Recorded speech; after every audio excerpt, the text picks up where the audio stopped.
Hey everyone. On behalf of the Southern Illinois University School of Medicine and the Farm Family Research Initiative, welcome. My name is Dr. Nick Weshinskey, and in this microlearning, we're talking about one of the most hope-filled, joy-producing, life-giving, and simultaneously anxiety-ridden, challenge-laden, confidence-smashing vocations. How's that for an introduction? That's right. We're talking about parenting.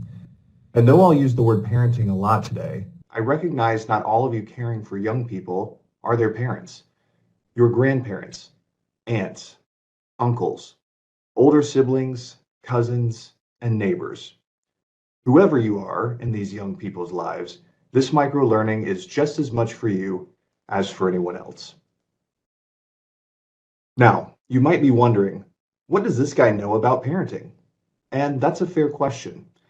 After all, a lot of people from Dr. Spock to Dr. Phil have made a lot of claims about the subject. What I'll share today isn't meant to be the final authoritative word on parenting. Rather, I hope to share a few principles you can use to think about what you do and how you do it. I've drawn the first three principles from this, a 2017 report from the Society for Research in Child Development. It examines, quote, what 60 years of research has informed us about the elements of competent parenting, unquote. In addition to the scholarship, I'll describe traits I've seen successful parents embody over the years. I think you'll see some overlap in the research and in my observations and recommendations. So, without any further ado, let's get to it.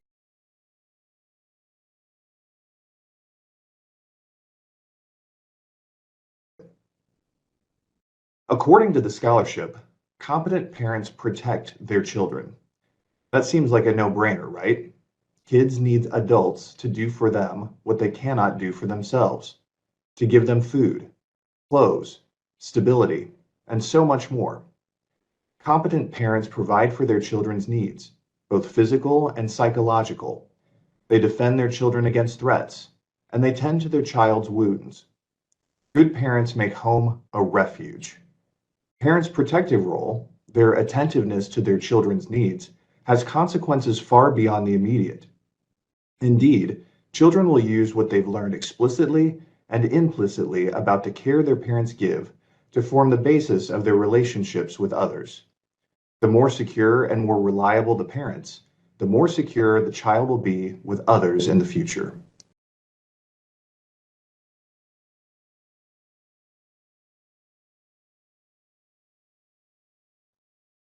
Competent parents nurture their children. They see the good in them and call it forth, like fanning an ember into a flame. They encourage their children and speak nicely to them, and in doing so, they build the kind of trust it takes to shape children's behavior and to provide age-appropriate autonomy. To borrow from another body of literature, competent parents provide challenge and support. They challenge bad behavior. They challenge children to grow and develop, to learn to brush their teeth, to tie their shoes, to act politely in public, independent of their parents' presence. And they do it from a place of love and support. To repurpose a metaphor from a scholar named Herb Childress, parents are like sculptors, chipping away that which doesn't belong, watching their children emerge out of blocks of granite. Chiseling the rough parts takes work from the caregivers. It also requires trust from the children.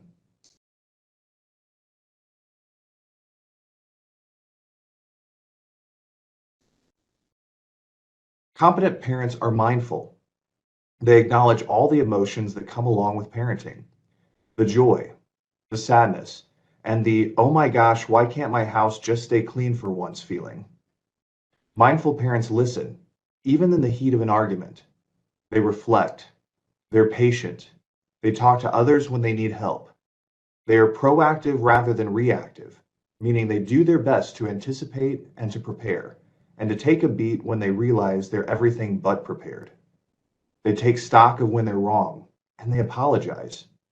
Caring for young people often feels frenzied and chaotic, rushing from one need or crisis to the other. To be mindful is to slow down and to acknowledge and attend to your own emotional state. Competent parents aren't perfect, but they are committed to growth.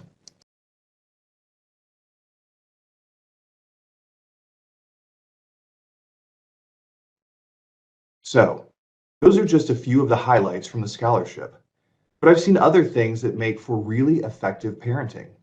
And in some ways, several of these might be specific manifestations of the three attributes we just discussed: parents as protectors, parents as nurturers and shapers, and parents as mindful. Regardless, I hope these will be useful for you, whether your children are 4 or 14 or any other age. Good parents build character. With their words and with their behaviors, they communicate the values by which they want their family to live. You might want to cultivate honesty, integrity, initiative, hard work, civility, delayed gratification, how to respectfully disagree, or any other number of character traits. For younger children, you might teach and practice a character trait each week. For older children, you might share something developmentally appropriate, of course, from your life or work and how you plan to navigate it using a particular character trait. With all things related to character, it's important your words and your actions are congruent. Now, what I'm about to say might seem like a departure from this idea, but I think it's related. How you interact with your spouse or partner, or your ex-spouse or ex-partner, will communicate volumes about character to your children. Do you openly and frequently criticize one another? Do you speak poorly about them when they aren't around? Are you lazy, letting your spouse or partner do all the work of the home? If so, your children see that, and it will make your calls for good character feel hollow and flimsy. Modeling good character is one of the best ways to teach good character, and teaching children good character will have ripple effects far beyond your family.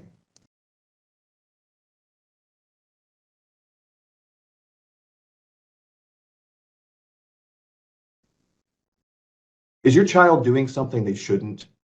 We know behavior change is best when feedback is specific and timely. If your child misbehaves, address it in the moment or as soon as you possibly can, and be specific about what needs to change. It'll also go a long way if you frame your feedback in the positive, both in how you communicate the feedback, like your tone of voice or your word choice, and by giving your children instructions for what to do instead of what not to do. Saying, "Stop hitting your brother," isn't as powerful as saying, "When your brother annoys you, count to 10 and come find me." One empowers, the other does not. This can be a difficult skill to implement, especially when your child's behavior is especially egregious. That's where mindful parenting comes in. Acknowledge your emotions in the moment, but channel them productively.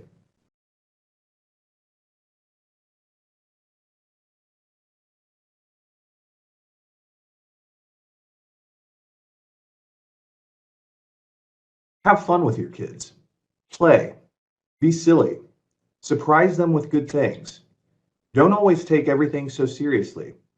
Build forts in the living room. Have pillow fights. Take them on adventures in the backyard. Go on vacation. And, when it's appropriate, break the rules from time to time.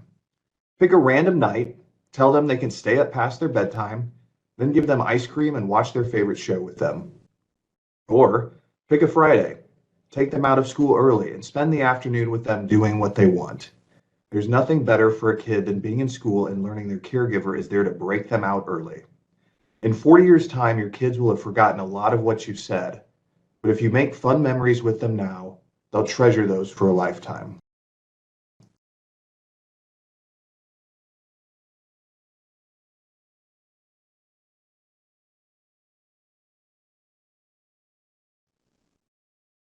This last observation and recommendation might sound simple or unimportant, but it's not.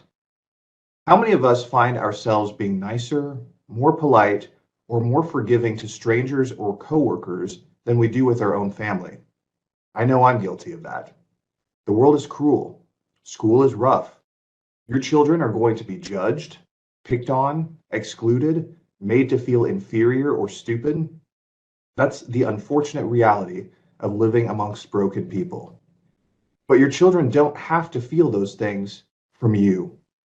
Build your children up because the world will tear them down. Smile at them. Look at them when they speak to you. Encourage them to dream. Show an interest in what they like. Tell them you love them. Tell them what they're good at. Tell them what you like about them. Some people think this means being soft. I disagree.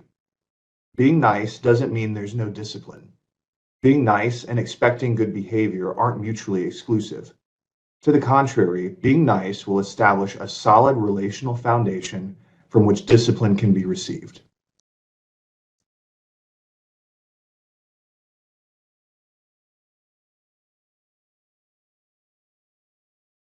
Parenting isn't easy, and that's putting it mildly.